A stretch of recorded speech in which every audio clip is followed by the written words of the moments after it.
Inilatag ni Senador Ping Lacson ang koneksyon umano ng mga pamilya ni na dating DPWH Secretary Manuel Bonoan, dating DPWH Undersecretary Roberto Bernardo at Candaba, Pampanga Mayor Rene Maglangke. Gayon din ang koneksyon umano nila sa maanumalyang flood control projects sa bansa. At kaugnay po niyan, makakapanayan po natin sa Senador Ping Lacson. Magandang umaga po, Senador. Si Mariz Umali po ito at live po tayo sa unang balita. Mariz, magandang umaga. Una po sa lahat, sabi niyo po magkakasosyo po yung mga anak na MBB o Maglangke, Bernardo at Bonoan sa MBB Global Properties. Nasaan po yung flood control projects ng kumpanyang ito?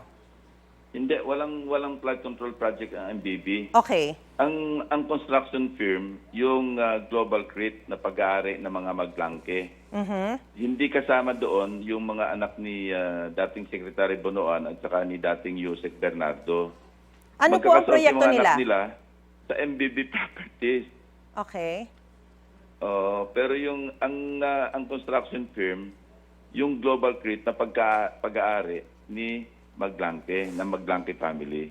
So hindi po ba Ni yung Mayor Rene Maglangke.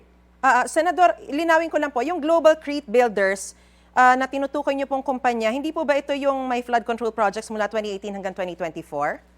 Correct. Pero Oo. hindi kasosyo doon yung mga anak ni na Bonoan at saka Bernardo. Pwede po bang linawin natin? So yung Global Crit po na tinutukoy po yung kumpanya, ito po yung may flood control projects mula 2018 hanggang 2024. Correct. Saan po yung mga proyekto nila? Sa Bulacan. Sa Bulacan din po lahat. Oo. Gano'ng karami po itong mga nakuha po nilang proyekto roon? Sa buong Pilipinas, meron siya. Sa kanya mismo nanggaling yon kay Mayor Rene Maglangke na siya ay malaking kontratista na maraming kontrata, bilyon-bilyon sa buong Pilipinas. Pero meron sila, ang tukoy namin yung sa Bulacan, mga mahigit 2 bilyon. Alright, mahigit 2 bilyon. Pero yung sinasabi niyo po, wala pong stake or share dito yung mga Bonoan at mga Bernardo? Walang record na mayroon silang stake doon. Pero pinag-aaralan niyo po ba at duda po ba kayo kung meron ding stake sa iba pang mga proyekto? Yung dalawa, Bonoan at Bernardo. Walang record kami nakitang ganon. Ang sinabi kong connected dots, kasi nga, di ba si Secretary Bonoan, masyado siyang, yung paulit-ulit, sabi niya, isolated case lang yung napuntahan ni Presidente Marcos. Yun.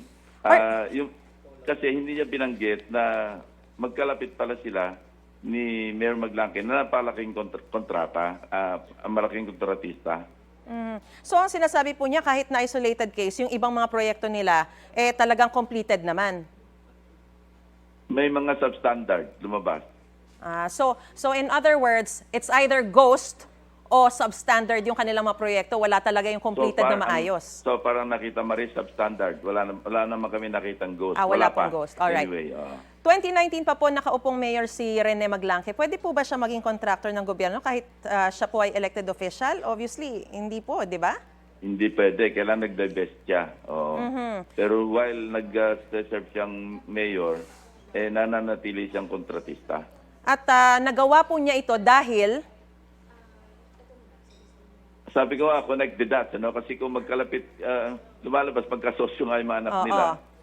So, sabi ko connect the dots. Okay. Batay po sa inyo mga nakala, posible bang ginamit ni na dating Secretary Bonoan at dating Undersecretary Bernardo yung mga posisyon nila sa DPWH para ma-award sa Global Crit, yung flood control project? So ito po yung sinasabi nyo, connect the dots pa rin. Correct. Bilang bagong Senate Blue Ribbon Committee Chairman, iimbitahan niyo po ba sa hearing ang mag-aamang Maglangke, Bernardo at Bonoan? Hindi pa kasi marami pang mga naiwan pa na dapat ipagpatuloy. Nandiyan pa yung mga Diskaya, nandiyan pa yung sina Bryce Hernandez. Tapos yung bagong lumabas, yung sa WJ, na kung saan nakapagbigay, malinaw doon sa nilabas na sa House, na nakapag-deliver do sa isang empleyado o empleyada ng Blue Ribbon.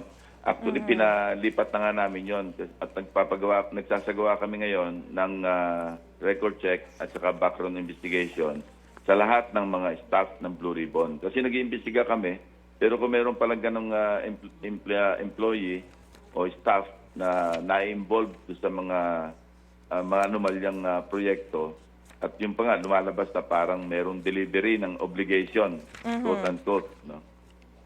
Alright. Senador, matanong ko lang, no, kasi nais daw ipatawag ng LTO yung BGC Boys sa pagdinig bukas, September 12. Kaugnay po ito sa pagsususpinde ng kanilang driver's license for 90 days dahil nga po sa mga maling impormasyon na nilagay po nila dito. Pwede po bang makalabas at makadalo dito sa pagdinig na ito? Halimbawa, si Bryce na nasa Pasay jail ngayon.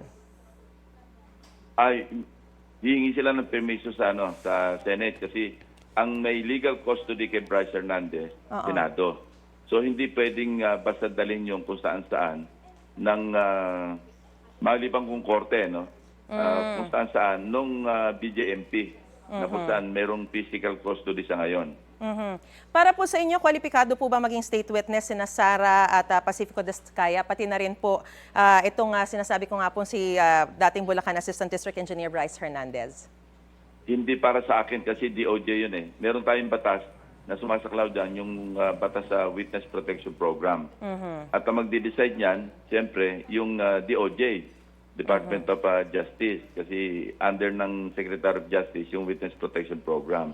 May mga patakaran diyan, Marie. Yung not most guilty, tapos yung materiality ng kanyang testimonya na pwede ma-corroborate ng ibang ebidensya. May mga ganon. Tapos yun nga, sinasabi ni Secretary Boying Remulla, restitution. Dapat ibalik sa bayan yung kamal-kamal na salapi na kinita nila na sa mga anomalyang proyekto. Naniniwala po kayo na talagang mangyayari po yan in this term? Alin? Yung witness restitution. protection? Opo, restitution. Pag naipal na yung mga kaso, korte yung mag-uutos noon. Pero kung mag-a-apply ka sa state witness, yun ang isang kondisyon na sinasabi ni Secretary Boying Remulla. Alright. Pero pagka hindi, nilabanan ng kaso, korte yung magsasabi yung mga forfeiture. Alright. Maraming salamat po sa impormasyong binigay niyo po sa amin at sa inyo pong panahon, Senador Ping Lacson. Magandang umaga po sa inyo. Magandang umaga. Salamat. Gusto mo bang mauna sa mga balita? Mag-subscribe na sa GMA Integrated News sa YouTube at tumutok sa Unang Balita.